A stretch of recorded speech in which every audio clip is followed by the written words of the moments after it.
하나님 말씀 누가복음 18장 15절부터 17절 말씀입니다. 신약성경 126페이지 시작. 사람들이 예수께서 만져주심을 바라고 자기 어린 아기를 데리고 오매 제자들이 보고 꾸짖거늘 예수께서 그 어린 아이들을 불러 가까이 하시고 이르시되 어린아이들이 내게 오는 것을 용납하고 금하지 말라. 하나님의 나라가 이런 자의 것이니라. 내가 진실로 너희에게 이르노니 누구든지 하나님의 나라를 어린아이와 같이 받아들이지 않는 자는 결단코 거기 들어가지 못하리라 하시니라. 아멘. 네, 말씀 보십시다. 오늘의 강론, 어린이를 축복하신 예수님. 함께 말씀을 나누겠습니다. 오늘 어린이 주일이기 때문에 주제를 어린이에 맞추긴 하지만 어린이보다 부모가 더 초점이 되어지지 않겠나 생각이 듭니다. 첫 번째입니다. 부모의 마음입니다. 오늘 본문을 보니까 누가복음 18장에 사람들이 예수께서 만져주심을 바라고 자기 어린 아기를 데리고 오더라는 것입니다. 이 마음을 아시겠죠? 당시에 예수님은 그래요, 스타급입니다. 예수님의 말씀, 예수님의 메시지, 예수님의 모든 기적들, 이적들 이런 것들을 보기 위해서 수많은 사람이 몰려오게 될 때에 자기 자녀에게 한 번 더 예수님이 머리에 손을 얹어주시고 어깨에 손을 얹어주시고 이게 복이잖아요. 그죠? 이 부모들은 어쨌든 이런 선한 마음이 있었기 때문에 이런 선한 마음으로 아기들을 데리고 왔다는 것입니다. 그러고 보면 우리도 어떤 좀 유명한 사람 만나게 되면은 자기 애들을 소개해 주려고 데려가기도 하고 그런 마음들이 있잖아요. 그죠? 자, 그림으로 보면 이렇게 되는 겁니다. 여기서 세 종류의 모습을 오늘 다 보게 되는데 이 그림을 잘 기억하십시오. 부모들이 있습니다. 할아버지도 있는 것 같고요. 아이들을 데리고 왔습니다.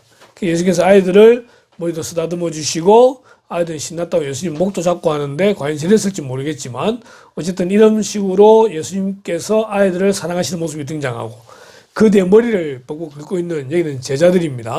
제자들이 왜 이렇게 하고 있는지는 좀 이따 다시 한번 설명을 드리도록 하겠습니다. 이 장면을 놓고 보면서 우리가 생각하는 것은 신앙교육의 일차적 책임이 누구에게 있는가라고 하는 것입니다. 신명기 6장에는 쉐마 본문이죠. 쉐마란 말이 이스라엘 말로 들어라, 들어라. 원래 히브리어 원문에는 쉐마 이스라엘 해서 들으라 이스라엘아 라고 되어져 있는데 우리 성경은 이스라엘아 들으라 이렇게 되어져 있습니다. 어쨌든 들으라는 거죠. 뭐냐? 우리 하나님 여호와는 오직 유일한 여호와이시니 하나님이 한 분이시라는 거예요. 세상에 모든 신이 있다고 사람들은 말하지만 오직 하나님만 유일한 하나님이 되신다라고 말하는 것입니다. 그 하나님에 대해서 마음을 다하고 뜻을 다하고 힘을 다하여 내 하나님 여호와를 사랑하라. 사랑하라. 사랑한다는 것은 그분의 말씀을 듣고 따르는 것을 이야기해요. 그래서 6절에 보니까 오늘 내가 내게 명한 이 말씀을 너는 마음에 새기고 근데 그 다음은 7절을 보니까요. 같이 읽습니다. 시작. 내 자녀에게 부지런히 가르치며 집에 앉았을 때든지 길을 갈 때든지 누워 있을 때든지 일어날 때든지 이 말씀을 강론할 것이며 아멘. 내 자녀에게 다시 한번 보십시오. 마음을 다하고 뜻을 다하고 힘을 다하여 하나님 여호와를 사랑하라.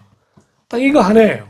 이거 하나를 먼저 네 마음에 새기고 그 다음에 네 자녀에게 부지런히 가르치라는 거예요. 하나님을 가르치는 책임이 누구에게 있느냐? 부모에게 있어요. 신앙교육을 누가 가르쳐야 되느냐? 부모가 가르쳐야 되는 거예요. 마지막 보니까 이 말씀을 강론할 것이며 부모가 자녀에게 말씀을 강론하는 거예요. 하나님은 유일한 하나님이시며 힘을 다하고 뜻을 다하고 마음을 다하고 하나님을 사랑하라고 가르쳐라 라고 말하는 것이에요. 그러면 성경에 몇몇 믿음의 부모들의 모습을 볼 수 있습니다. 디모데후서 1장 5절에 보니까 이는 내 속에 거짓이 없는 믿음이 있음을 생각함이라. 이 믿음은 먼저 내 외조모 로이스와 내 어머니 유니게 속에 있더니 네 속에도 있는 줄을 확신하노라. 희한하죠? 아빠 이름은 없어요. 할아버지도 없어요. 외할머니와 엄마의 이름이 등장하더라는 것입니다. 그러고 보면 성경에 보면요, 주로 이 믿음은 엄마 쪽을 통해서 전달되는 경향이 강한 것 같아요. 좀 이따 세 명의 이야기를 보게 되는데, 그 중에 이제 한 사람이 디모데인데, 그래서 물론 아빠도 참 중요한데, 아빠는 집안의 믿음의 가장으로서 자녀들을 축복하는 그 역할이 정말 중요하긴 한데, 더 중요한 것은 엄마에게서 전달되어진 이 믿음이라는 게 정말 크다라는 생각을 하게 되는 겁니다. 젖을 먹이면서 뭐예요? 기도해요. 아이가 아플 때 손 얹고 뭐예요? 기도해요.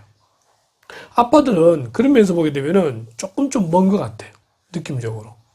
물론 자녀를 위해서 기도 안 하진 않지만, 기도하지만 좀 더 밀착된. 그래서 그 집안의 믿음은 사실은 어머니를 통해서 자녀에게 이어지지 않느냐. 자, 엄마만 말하는 게 아니라 부모 다 똑같이 해야 되는 겁니다. 어쨌든 디모데 같은 경우는 외조모 로이스와 어머니 유니게로 인해서 그 믿음이 전달되어지게 되는데 거짓이 없는 믿음이었다는 것입니다. 결국 디모데의 그 믿음은요, 그 부모로부터 내려왔다는 것이죠. 히브리서 11장에 보니까 모세가 등장합니다. 믿음장인 이 11장에 보니까 믿음으로 모세가 났을 때에, 자, 이 믿음이 모세의 믿음입니까? 모세의 부모의 믿음입니까? 모세의 부모의 믿음이에요. 간단하게 무슨 믿음이 있겠어요? 그런데 믿음으로 모세가 났을 때 그 부모가 아름다운 아이임을 보고, 자, 단지 이거는요, 생기기를 잘생겼다라는 수준을 넘어섭니다. 넘어섭니다. 석 달 동안 숨겨 왕의 명령을 무서워하지 아니하였다. 들키면 죽는 거예요. 그런데도 불구하고 이 부모, 특히 이제 요게벳이라고 그러죠. 요게벳 그 엄마가 이 모세를 또 믿음으로 키우게 되잖아요. 이렇게 해서 석 달 동안 숨겨 키우다가 나일강에 띄어보냈는데 그것을 바로의 공주가 발견하게 되고, 바로의 공주가 보니까 거기에 옷감들이 전부 다 이스라엘 사람들 쓰는 옷감인 거예요. 그럼 당연히 죽여야 된다는 걸 알고 있어요. 그런데도 불구하고 공주는 그 마음에 감동이 있어서 그 아기를 자기의 양자로 삼잖아요. 그래서 이제 왕자로 키우게 되는데, 그 모든 과정을 보고 있었던 누나 미리암이 보고서는 그 공주에 다가가서 제가 유모를 소개해 드릴까요? 라고 하면서 유모를 소개해, 자기 엄마 요게벳이 유모로 들어가게 되잖아요. 그 엄마 요게벳이 유모로서 그 아이에게 젖을 물리면서 뭘 이야기해요? 하나님을 이야기하고 믿음을 심겨주게 되는 거잖아요. 믿음의 부모예요. 11장에 보니까 계속 나오는 게 이렇습니다. 믿음으로 아브라함은, 믿음으로 이삭은, 믿음으로 야곱은, 믿음으로 요셉은, 이 믿음이 누구로부터 와요? 아브라함부터 이삭으로 가요. 이삭으로 해서 야곱으로 가요. 야곱으로 해서 요셉으로 가요. 믿음은 대를 이어서 가는 거예요. 물론 때로는 실패한 것처럼 보일 때도 있을 거예요. 때로는 그 믿음이 죽어진 것처럼 보일 때도 있을 거예요. 하지만 하나님은 이 부모의 믿음의 기도는 결코 외면하지 않으시더라는 것입니다. 그렇기 때문에 우리는 우리의 자녀들을 위해서 기도하고 최선을 다해서 믿음으로 지도하는 거예요. 이게 믿음의 부모의 모습입니다. 성 어거스틴의 경우가 그렇죠. 어거스틴은요, 완전히 페르나였어요. 성 어거스틴 하면은요, 교회사에 굉장히 중요한 존재예요. 교회사 초대교회, 중세교회 구분짓게 될 때에 그 한 획을 끊는 사람이 어거스틴이에요. 근데 이 어거스틴은 완전히 페르나였어요. 페르나였는데 그 엄마가 얼마나 열심히 기도했는지 몰라요. 엄마가 기도하는데 한 번은 당시에 교회 리더인 교부 암브로시우스에게 가가지고 이야기하죠. 내가 그렇게 기도하는데 어떻게 내 아들이 돌아오질 않냐. 이교도에 빠지고 물단하고. 그때 암브로시우스 한 말이, 기도의 자녀는 결코 망하지 않는다. 나중에 엄마가 죽었어요. 죽을 때까지 기도했는데 죽을 때까지 아들이 돌아오지 않아요. 그런데 죽고 난 다음에 이 아들이 변화되는데, 그 엄마의 죽음에 충격을 받고 변화되는데 그 당시 교회의 완전한 리더가 되더라는 것입니다. 이게 기도예요. 기도는 우리가 그 결과를 보고 응답을 볼 수 있기도 하지만은 때는 우리가 응답을 보지 못하고 죽을 때도 있다는 거예요. 하지만 그 기도는 살아있어서, 왜냐하면 하나님이 살아계시기 때문에 반드시 그 기도를 이루어 주신다는 것입니다. 그러니 우리는 믿음의 부모로서 우리의 자녀들을 위해서 기도해야 될 책임이 있다. 책임이 있다. 다 자녀가 있잖아요. 자녀가 있잖아요. 지금 자녀의 모습을 보는 것이 아니라 이후에 변화되어질 자녀의 모습을 기대하면서 기도하는 그런 믿음의 부모가 되길 주님 이름으로 축원합니다. 자, 믿음의 부모가 중요한 이유가 이렇게 볼 수 있습니다. 열왕기상 11장에 보면요, 여호와께서 일찍이 여러 백성에 대하여 이스라엘 자손에게 말씀하시기를 너희는 그들과 서로 통혼하지 말며 그들도 너희와 서로 통혼하게 하지 말라. 그들이 반드시 너희의 마음을 돌려 그들의 신들을 따르게 하리라 라고 모세를 통해서, 여호수아를 통해서, 그 다음에 리더들을 통해서 계속 이야기했어요. 그런데 솔로몬이 그들을 사랑하였더라. 야면 나오면 안 돼. 사랑하면 안 돼. 이때 노면이 돼야 돼. 솔로몬은 어떤 사람이에요? 다윗의 뒤를 이어 21살에 이스라엘 왕이 된 사람이에요. 그리고 1,000번째 드리는 가운데 하나님의 지혜를 받았던 사람이었고, 그걸로 전 세계에 그 지혜가 소문났던 사람. 우리나라 최초의 386 컴퓨터 이름이 뭐죠? 솔로몬이에요. 세상 사람도 그렇게 지혜롭다는 거 알아요. 근데 그렇게 지혜롭고 그래서 성전까지 건축을 했는데 11장에 들어와 보니까 솔로몬이 그들을 사랑하였더라. 그렇게 해서 자기와 혼인관계 맺은 여자가 무려 1,000명이더라는 것입니다. 근데 그 중에 열왕기상 14장을 보니까 솔로몬의 아들 르호보암은 유다왕이 되었으니 르호보암이 왕위에 오를 때에 나이가 41세라 여호와께서 자기 이름을 두시려고 이스라엘 모든 지파 가운데에서 택하신 성을 예루살렘에서 17년 동안 다스리니라. 그의 어머니의 이름은 나아마여 암몬 사람이더라. 왜 굳이 암몬 사람이더라 라는 이름을 기록하고 있을까라고 하는 것입니다. 솔로몬 때에 수많은 나라의 여인과 솔로몬이 혼인을 했잖아요. 이 여인들이 그냥 들어오는 게 아니에요. 다 왕족들인데 자기 나라에서 섬기던 우상들을 다 가지고 들어오는 거예요. 이 솔로몬이 성전을 건축했을 때에 하나님 하신 말씀이 네가 너의 아버지 다윗처럼 내 말 잘 지켜 행하면은 너의 자손 대대로 이 나라가 든든히 세워지겠지만 네가 내 말을 제대로 듣지 아니하고 불순종하면은 이 성전마저도 부셔버리겠다고 말씀하셨어요. 하나님과 이스라엘은 특별한 관계예요.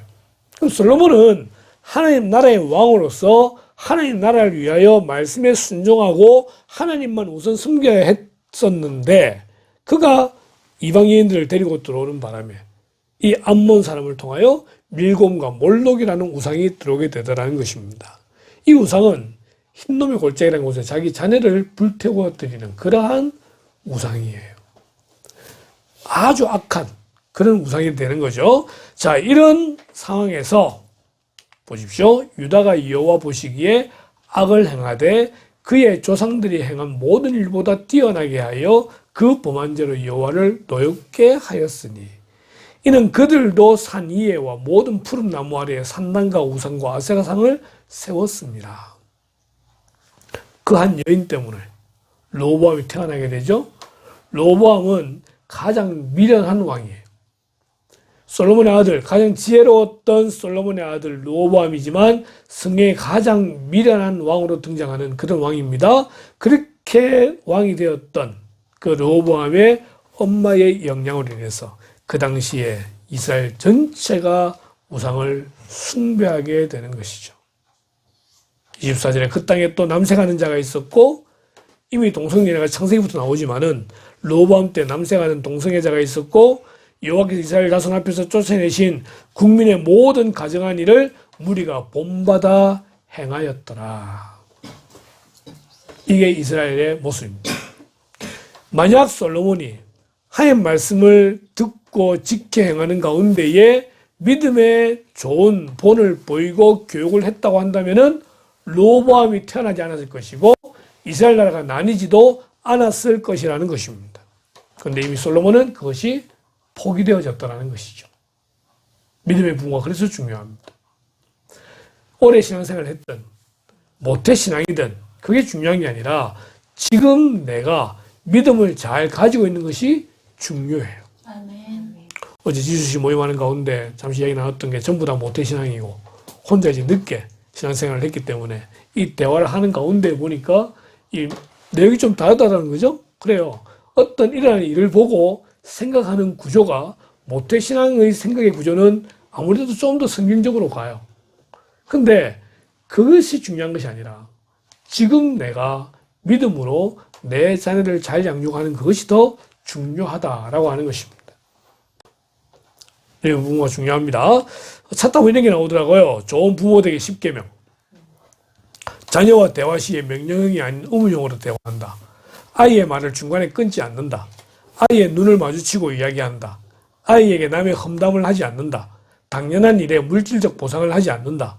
구두 닦으라고 해놓고 나는 용돈 주고 이런 거 아니라는 겁니다. 화가 날 때는 마음속으로 10가지 센다. 아이 앞에서 부모가 서로를 존중한다. 아이 앞에서 말과 행동이 일치하는 모습을 보여주도록 한다. 칭찬은 2번, 야단은 1번 치도록 한다. 실수를 하더라도 격려를 아끼지 않는다.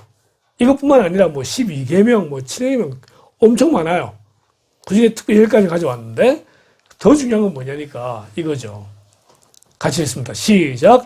내가 내 자녀들이 이 진리 안에서 행한다 함을 듣는 것보다 더 기쁜 일이 없도다. 아멘. 자녀들이 어떻게 된다. 우리가 여러 생각을 하고 있지만 가장 중요한 것은 진리 안에서, 말씀 안에서, 믿음 안에서 주님과 동행하며 행하는 그것만큼 좋은 게 없다는 것입니다. 그래서 다른 것은 못 물려준다 하더라도 믿음을 물려줄 수 있어야 됩니다. 아는 지인 중에 한 명이 시아버지에게 돌아가시게 된 거예요. 돌아가시게 되는데 시아버지 빚이 많아. 그럼 어떻게 해야 돼요? 유산 상속 포기각서를 써야 돼요. 근데 지금 있는 집에서 전세금이 있는 거예요. 그 전세금을 어쨌든 빼와야 되는데 이 통장의 비밀번호를 몰라. 하여튼 이런 상황들 참 안타까운 상황이긴 한데 유산 상속 포기각서 이런 것들 그래요. 유산은 못 물려준다 하더라도 중요한 것은 믿음은 물려줄 수 있어야 되는 거예요. 우리가 이를 위해서 기도해야 돼요. 지우가 언제 제대로 믿음 가지게 될지 지연이가 언제 돌아올지 우리는 알 수 없지만 엄마의 기도는 결코 하나님께서 무시하지 않아요. 우리 현빈을 위해서 그렇게 기도하고 여러분 열심히 기도하는 가운데에 모든 자녀들이 정말 진리 안에서 행하고 말씀에 순종하게 되는 그런 날이 오기를 축원합니다. 지난주에 우리 아름다운 교회 갔을 때 봤던 현수막 혹시 기억나요? 올라갈 때 보면 현수막 2개가 있었는데 숫자가 적혀져 있었던 거 100 빼기 1은 0 기억나요? 네. 0 더하기 1은 100 이게 뭐죠? 다 있다 해도 하나님이 빠지면 0이에요. 아무것도 없어도 하나님만 계시면 100이 되는 거예요. 이게 신앙이에요. 신앙. 우리의 자녀들에게 다 물려준다 하더라도 믿음이 없으면요, 그건 그냥 끝나는 거예요. 그러나 아무것도 없다 할지라도 믿음이 그 마음 가운데 전달되어지게 되면은 모든 것을 가지게 되는 것이다. 이렇게 볼 수가 있습니다. 이 믿음 참으로 중요합니다. 자, 그래서 부모들이 자녀를 데리고 왔던 그 마음, 예수님께 한 번이라도 쓰다듬을 받고 한 번이라도 이 만짐을 당하는 이것 때문에 부모들은 그렇게 했다는 거예요. 자, 그런데 제자들은 어떻습니까? 제자들이 보고 꾸짖었다는 거예요. 왜? 시끄럽다는 겁니다. 많은 사람들이 몰려들었는데 애들이 오니까 뭐라 그래요? 애들은 가라. 애들은 가라. 요즘 노키즈존이라고 있죠, 그죠? 노키즈존. 애들이 시끄럽기 때문에 애들은 들어올 수 없습니다. 없습니다. 근데 이게 지금 있었던 말이 아니라 이미 이전부터 있었어요. 2014년부터 보니까 누가 조사를 했는데 2014년, 15년, 16년 이러다가 이제 급속도로 늘어나게 됩니다. 늘어나게 됩니다. 여기에 찬성하는 사람들은 싫다는 거예요. 시끄럽다는 거예요. 이런 거 필요하다라고 말하는 거예요.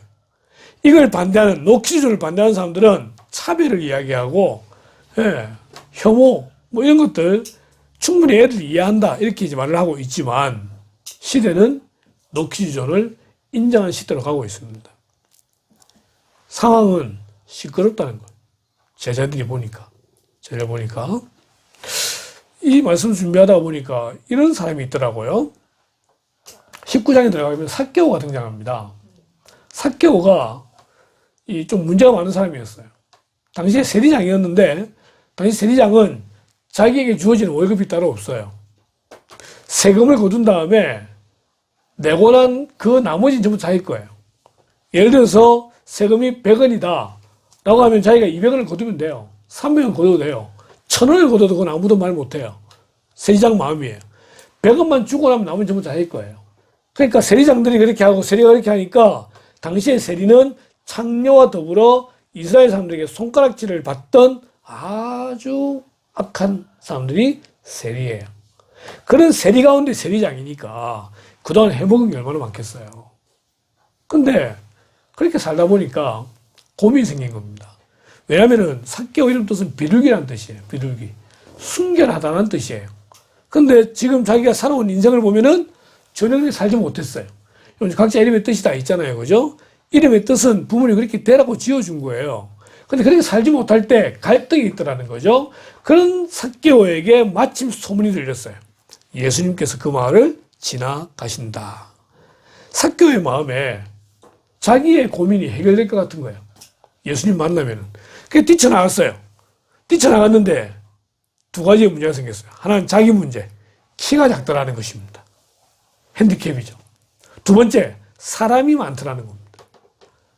예수님은 사람이 많아 놓으니까 삭개오 가서 보려고 해도 볼 수가 없는 거예요. 볼 수 없는 거예요.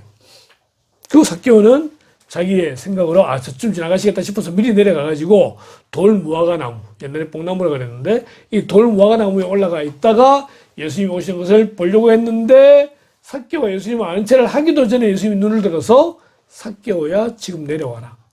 내가 오늘 너희 집에 머물러야 되겠다 라고 말씀하시는 거예요. 그러니까 여리고라는 곳인데 예수님은 굳이 이 여리고로 가실 필요가 없었어요. 지금 예루살렘 가시는 길인데 예루살렘 지금 뭐하러 가세요? 죽으러 가시는 거예요. 급해요. 그래서 그냥 가시면 되는데 굳이 여리고까지 오셔가지고 삭개오를 부르셨다는 거예요. 우리는 이 말씀을 대할 때에 예수님이 그 죽을 위기 상황 가운데서도 삭개오를 만나기 위해서 그 한 사람 때문에 여리고로 들어가셨다. 우리 이렇게 믿어요. 그리고 그를 부르시죠. 그 집에 들어갔어요.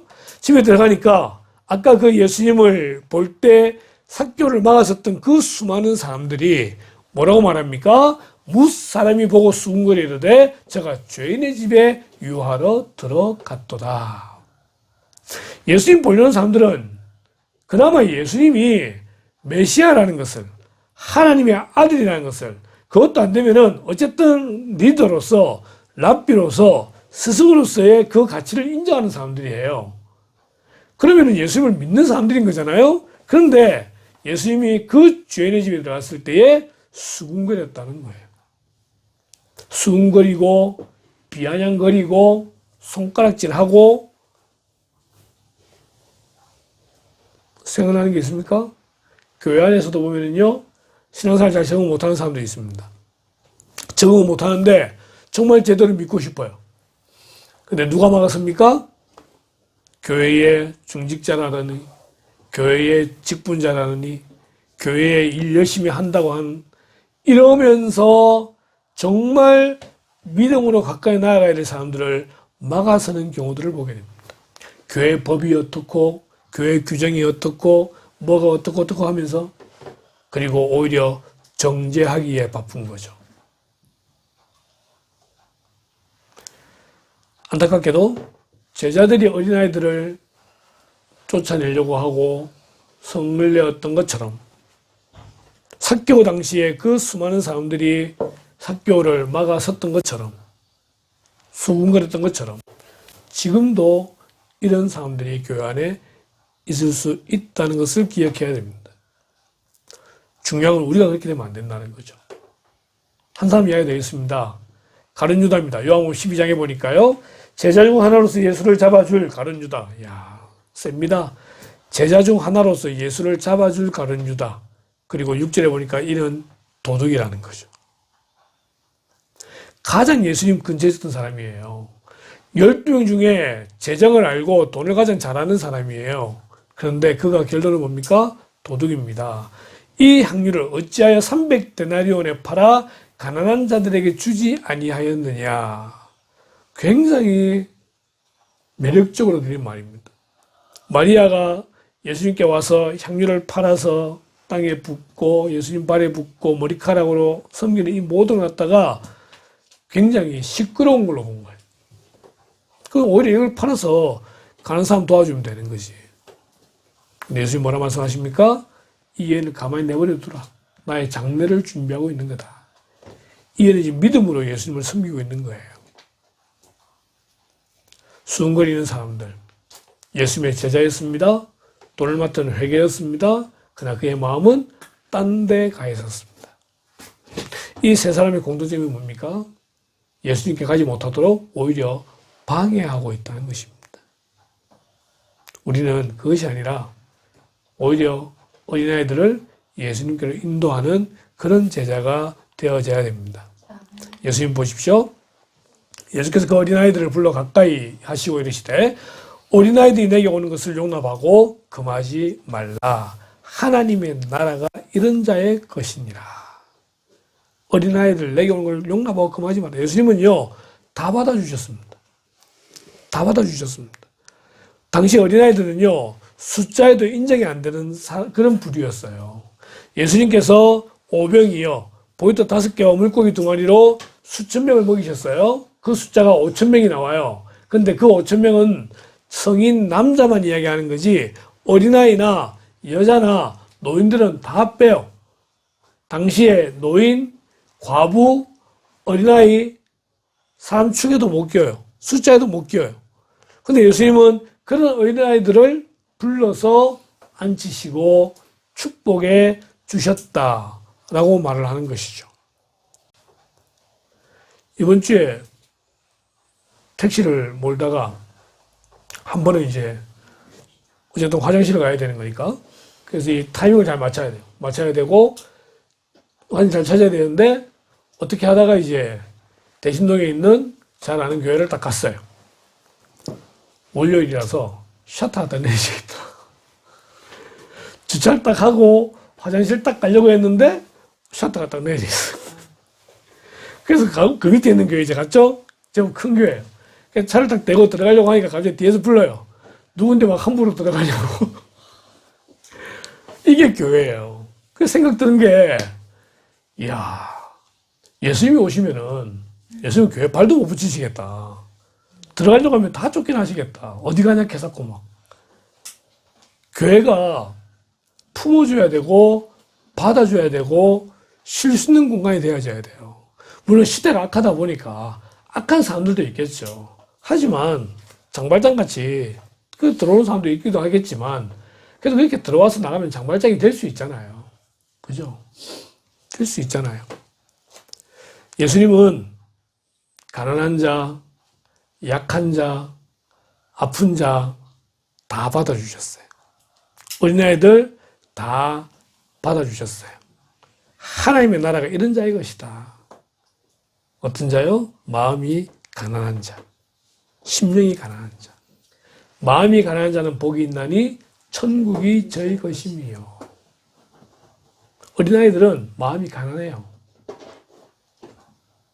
약한 자들은요, 마음이 가난해요. 그래서 복음이 그렇게 먼저 들어가는 거예요. 먼저 그렇게 복음이 들어가는 거예요. 가진 자들은 결코 마음이 가난하지 않아요. 그 자리엔 예수님이 들어갈 자리가 없어요. 천국이 들어갈 자리가 없는 거예요. 하나님의 나라가 이런 자의 것이니라. 우리가 마음이 가난해지기를 바랍니다. 우리가 마음이 어린아이와 같이 되기를 바랍니다. 이 어린아이와 같이 될 때에 그런 자에게 하나님의 나라가 주어진다는 것입니다. 어린이 주일이기 때문에 어린이가 주인공이지만 더 중요한 것은 우리의 마음이 어린이와 같이 낮아지고 비워지는 그런 마음이 되어야 된다는 것입니다. 하나님, 예수님이 말씀하십니다. 누가 하나님 나라에 들어갈 수 있느냐라고 할 때에 하나님의 나라를 어린아이와 같이 받아들이지 않는 자는 결단코 거기 들어가지 못하리라. 어린아이와 같이 하나님을 받아들인다? 세 가지입니다. 첫 번째는 수용성입니다. 아이들은 스펀지와 같아서요, 있는 그대로 빨아당깁니다. 말씀을 들으면 말씀 그대로 빨아들이고 자기의 것으로 만드는, 이게 어린아이의 특성입니다. 어린아이가 지금 그렇다는 것이 아니고, 어린아이들이 말씀 다 받아들이는 게 아니라 어린아이의 수용성을 이야기하는 것입니다. 어린아이들이 TV를 조심해서 봐야 되고 유튜브를 조심해서 봐야 되고 하는 이유가 뭐냐? 있는 거 다 받아들이거든요. 아닌데, 정말 아닌데도 불구하고 받아들이다 보니까 많은 문제가 야기되고 있는 거잖아요. 지금은 어린아이들의 수용성을 이야기합니다. 말씀을 듣고 천국에 대해서 수용하는 그런 마음이 있어야 되는 겁니다. 말씀 그대로 받고 아멘으로 화답하는 마음, 이게 수용성이죠. 두 번째는요, 겸손함입니다. 아이들은 아직 완성된 게 아니에요. 완성된 게 아니에요. 그래서 어린아이들은요, 겸손해요. 준비하면서 계속 느끼지만은, 지금 아이들과는 다를 수 있지만 어린아이의 특성이라고 할 때 겸손함을 이야기한다는 것입니다. 난 아직 어립니다. 우리 하나님 앞에 겸손해야 돼요. 말씀 앞에 무릎 꿇고 하는. 세 번째로 순수함입니다. 순수함. 있는 그대로 믿는 거죠. 받아들이는 것과 또 좀 다른 것입니다. 하나님의 나라는 어린아이 같이 받아들이는 자, 하나님의 말씀을 받아들이고 있는 그대로 수용하고 말씀 앞에 겸손하고, 이렇게 될 때에 하나님의 나라에 우리는 들어갈 수 있는 겁니다. 자, 그게 나라는 건 무슨 상관입니까? 첫 번째로 좋은 부모가 되기를 바랍니다. 어떤 좋은 부모요? 믿음의 좋은 부모가 되길 바랍니다. 자녀를 위해 기도하고 자녀를 축복하는 그런 믿음의 좋은 부모가 되고요. 두 번째로는 어린아이 같은 믿음을 가진 자가 되기를 바랍니다. 좀 이야기했던 수용성이나 겸손함이나 이런 그 말씀들을 기억하면서 말씀을 대할 때에 정말 순수한 마음으로, 물론 말씀에 대해서 이게 왜 이렇지라고 고민하고 질문하는 것, 그걸 문제 삼는 것이 아니라 말씀을 있는 그대로 받아들이고 아멘으로 화답하는 그런 모습이 되는 그런 은혜가 저와 여러분이 있기를 주님 이름으로 축원합니다. 마지막 그림이 참 이쁜 그림이 있어서 하나 올려봅니다. 예수님께서 모든 아이들을 품어 주셨습니다. 우리도 우리 모든 아이들을 품고 자녀들을 위해서 축복하는 그런 복된 성도 되시기를 주님 이름으로 축원합니다. 기도하겠습니다. 하나님, 어린이 주일을 맞이합니다. 어린이 주일을 맞이하지만 우리의 마음은 우리 자신을 돌아보게 하시고 얼마나 우리의 자녀들을 위하여 기도했는지, 믿음으로 양육했는지를 돌이켜보며 다시 한번 결단하는 제들 되기를 간절히 소원합니다. 날마다 자녀들을 위하여 축복하는 부모 되게 하시고 믿음으로 기도하는 그런 부모가 되게 하시고 하나님의 말씀을 가르치는 그런 부모가 될 수 있도록 인도하여 주셔서 하나님, 우리의 기도와 모든 수고로움들이 우리의 자녀들을 통하여 아름답게 열매 맺는 은혜가 있기를 소원합니다. 하나님, 우리의 마음 가운데에 어린아이와 같은 그런 마음을 심겨주시기를 원합니다.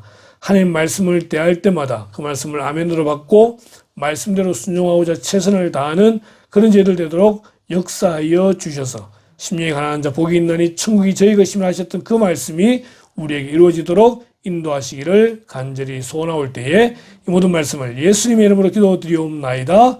아멘.